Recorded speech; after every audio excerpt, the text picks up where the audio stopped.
name is Harvey Goldman and welcome to my YouTube channel. And here's my review for this, a PRS Custom 22 Zach Myers Mark II hollow body. And I've been waiting for this guitar a very long time. Okay, so from the off, this guitar is a mahogany body. Beautiful, as you can see. And it is a maple top, and that is flame maple. And you can see that there.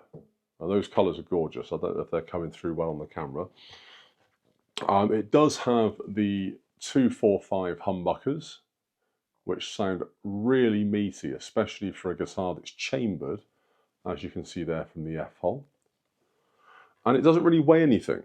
When I compare this guitar to other PRS models that I've got, it's probably about 20% lighter. It's almost on par, I would say, with an Ibanez RG in terms of its weight.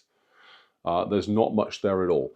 It does have quite a thick neck profile, so I'd say it's a D-shaped neck, and it is a 24.5-inch scale length, which is slightly shorter than many of the other PRS guitars. And this guitar does have the pretty much standard single cut array of volume, volume, tone, tone, and a 3-way pickup switch. Now, as far as costs of these guitars go, this one I actually picked up locally from a gentleman that was selling it. I paid £400, which is an absolute steal for this guitar. They normally retail new at about 750 English, or about 820 to 850 US dollars. And to be fair, for that money, you do get an awful lot of guitar for your money. It's extremely versatile. It may look like a jazzer's instrument, but I can assure you there's nothing jazz about this guitar. This is an absolute rock beast, thanks in no small part to these two pickups. So let's get into it. Let's do a play test. I'll play a little bit of a cappella and then probably jam along to a backing track. And I've learnt my lesson from the last video. The microphone is now out of the way, so I can't knock the mic. So let's get into some clean. So for this test, I'm using the Legato wireless system as always. I've got a positive grid 40-watt spark amp. The bass and the treble are set at midnight. And for the reverb, it's on about 10%, or about 7 o'clock. I'll go through the different pickups, the different options. Obviously, you've got neck, you've got best of both, and you've got bridge. It's just those three. So let's see what this sounds like.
Okay, so as you can see, the guitar sounds fantastic. The cleans really ring out. It's resonant. It's full of tone. I think the choice of woods is absolutely fantastic, and I absolutely applaud the decision to put a chambered body in this. I think it really does help with the tone.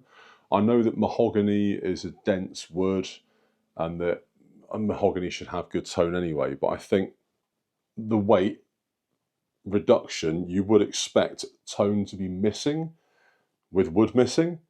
I suspect that the chamber, I can't confirm this, but I suspect it is just literally this piece along the top here. I can't imagine they've been able to do anything along the bottom of the guitar. So I'd imagine the chamber, from the looks of it, inside is just this piece along the top, probably to about there. But that is still a fair amount of wood. I mean, if you think about what they remove to put a Floyd Rose in a guitar or an Evertune bridge, and that normally reduces the weight, you know, by some margin, perhaps by 0.2, 0.3 of a kilo even. So yeah, I think it's an absolutely fantastic decision. It plays super nicely. The neck is so smooth. And they have opted, I don't know if the camera will pick this up, they have opted for a gloss finish on the back. The neck is kind of sanded or satin, and then the gloss finish, you can probably just about see that with the light, resumes on the back of the headstock. And the absence of that finish there, I think it removes a lot of stick from the guitar. And that really helps. Like I said, the neck isn't the thinnest neck that I've played. I would say it's probably got more in common with a Telecaster, a typical Tele neck, than anything else. But it does play super well. There's no denying that. So anyway, let's see what it sounds like with a little bit of filth.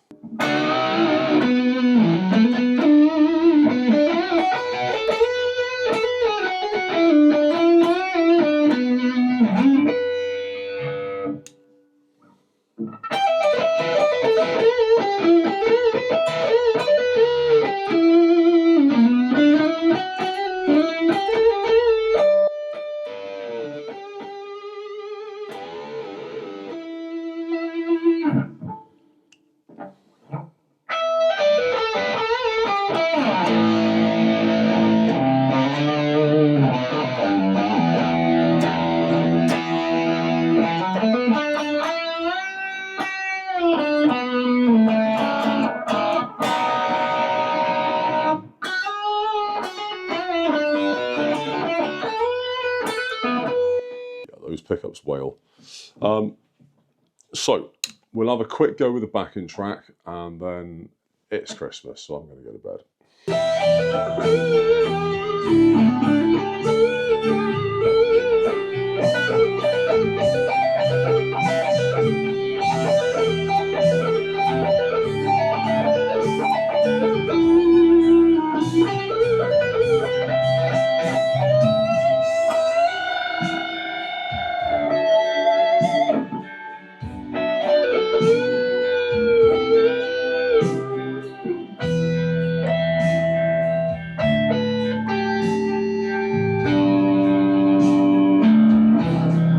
So there you go.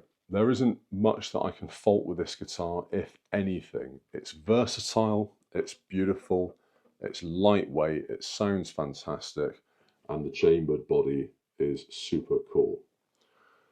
My only gripe, and this is my only gripe, is the inlays. Why, in this day and age, do companies insist on dot inlays? I mean, let's face it, most guitars, if people are buying guitars of a certain value, I'd say if you're buying a guitar that's over £500, the odds are that you're going to be using it. It's not going to be a case queen. It's not going to be, you know, an ornament.